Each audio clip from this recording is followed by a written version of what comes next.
like, hey, the bus is right there, let's go, we're gonna miss it. And needless to say, I was made fun of a lot for a very long time. Hello everyone, welcome to my channel. My name is Shalaka and today I'm going to be talking about going back to school but to a whole new different country. This is something that I personally experienced 7 years ago. Needless to say, I learned a lot of things along the way that I'm just hoping to share with you guys, and I'm hoping that they come in handy if you also are embarking on this journey. So let's get started.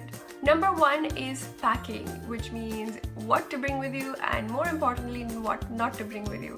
Now, don't do what I did, because what I did was I packed my entire bedding with me and brought it to Canada because clearly I just thought that we wouldn't get any kind of bedding here for whatever reason. So don't do that. Instead, use that space for things that you actually do need, which is a lot of clothes, and make sure you pack for at least 2 seasons because you never know when it gets cold.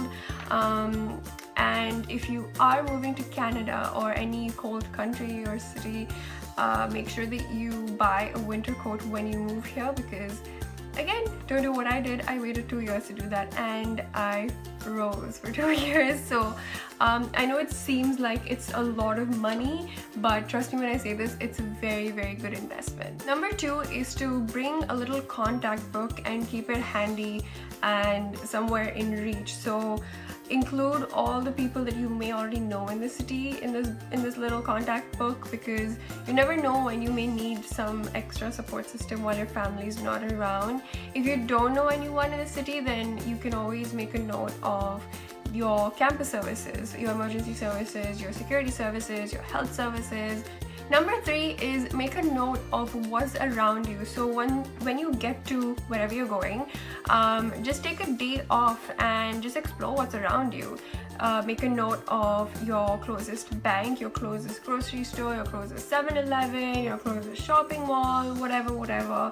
These things will come in handy and more often than not. So it'd be useful to know what is where and how to get there as well. Which brings me to my next point. Learn how to use public transport.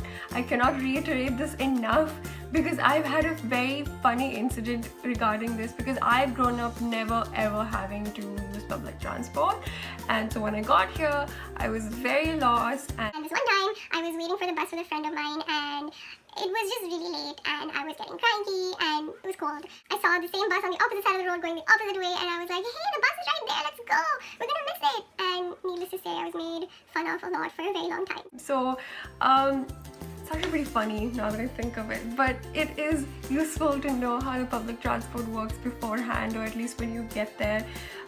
You never know when you may need to go somewhere for some emergency, run out of Nutella at midnight. Never know, right? If you are traveling by yourself, make sure you know beforehand how to get from the airport to your dorms or wherever you're going for the first couple of days, because you don't want to be figuring that out as soon as you land. Number 5 is get familiar with your school. This is where you're going to be spending majority of your time. If you can, beforehand, before orientation starts, before school starts, if you can, just try to get someone to show you around, like one of the staff members. Usually front desk staff can do that for you. If they're kind enough, they will. I actually was lucky enough to get someone to show me around beforehand, so it just kind of helps reinforce that memory of what is where. And if not, that's okay.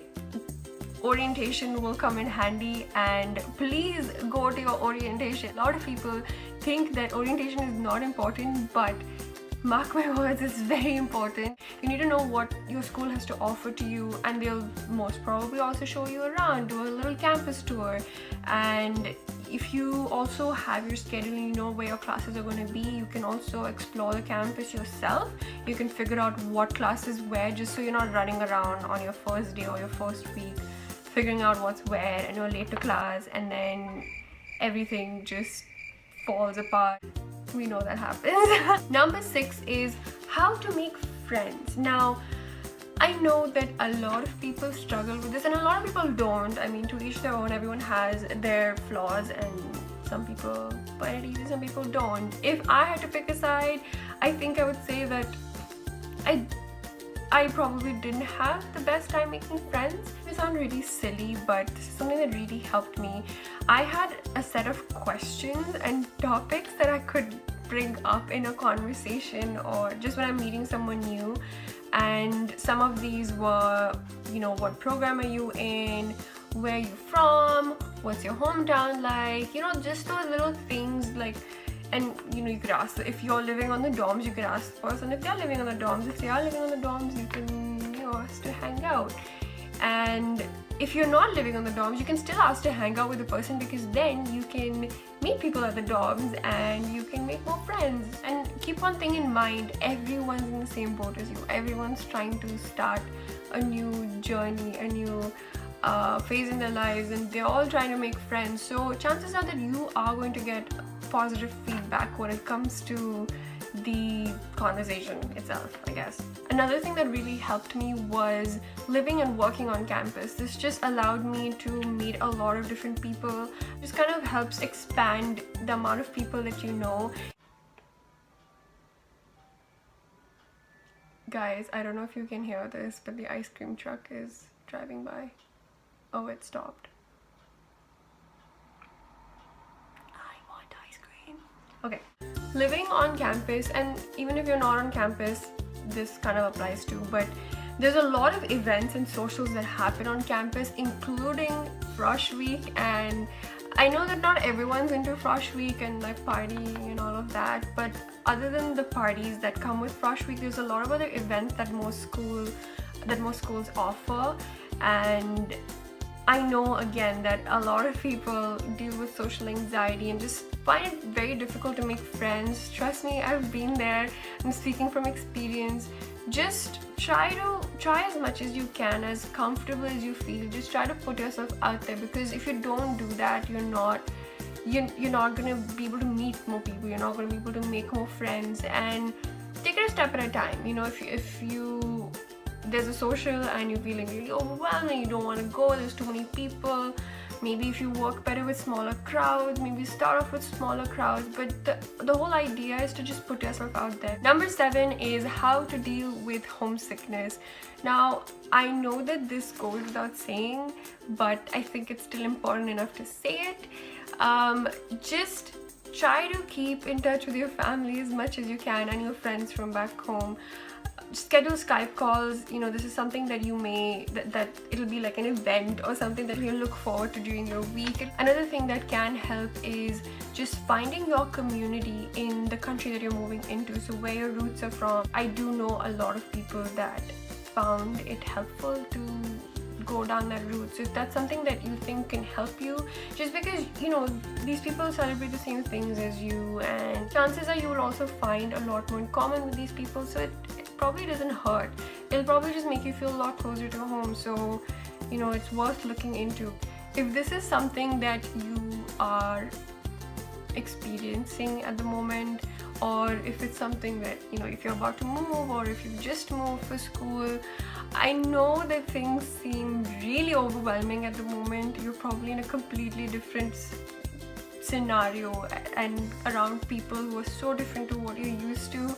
But just trust me when I say this, that this is probably going to be one of the best things that's ever going to happen to you. And I can say that confidently, because this is coming from someone who did not know anything. I'm not exaggerating this. I had never done laundry, I'd never done the dishes, I'd never swept or mopped or taken a bus. I had done nothing, and I still made it out alive. And not only that, I just remember the experience so fondly, because it made me grow so much as a person. Independence is not something that can be taught to you. It's just something that you need to be thrown into. You know how you're probably thrown into like the deep end of a swimming pool, which I don't recommend. Please don't ever do that, because I have really horrible memories regarding that.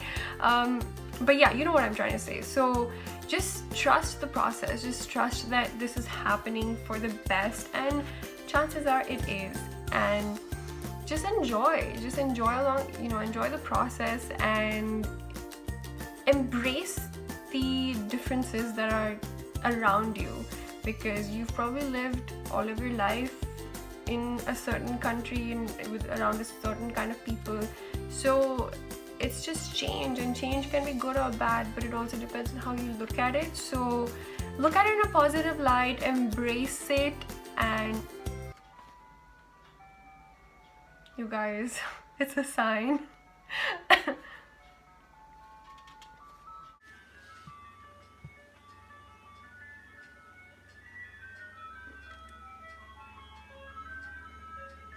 I think I should go get ice cream.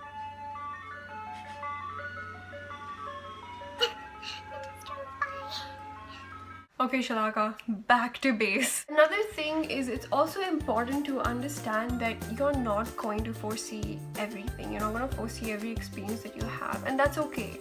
You know, I think with something so big, a lot of us try to be as prepared as we can for that scenario, and that's natural. But what you need to understand is that you possibly cannot do that, and also that the unknown is what's going to make you stronger, and it's what's going to make you learn lessons that you're going to carry with you for pretty much your entire life. And that's it for today, guys. Thank you so much for watching. If you liked the video, please hit the thumbs up button. If you think that this could benefit someone, please share the video with them. And if you are actually starting school in a different country, comment below, let me know. I'd like to hear about your experience, and we can talk, we can chat. If you have any questions, let me know, and please subscribe because there's a lot of fun videos coming on this channel very soon. Thank you so much for watching. Bye, guys.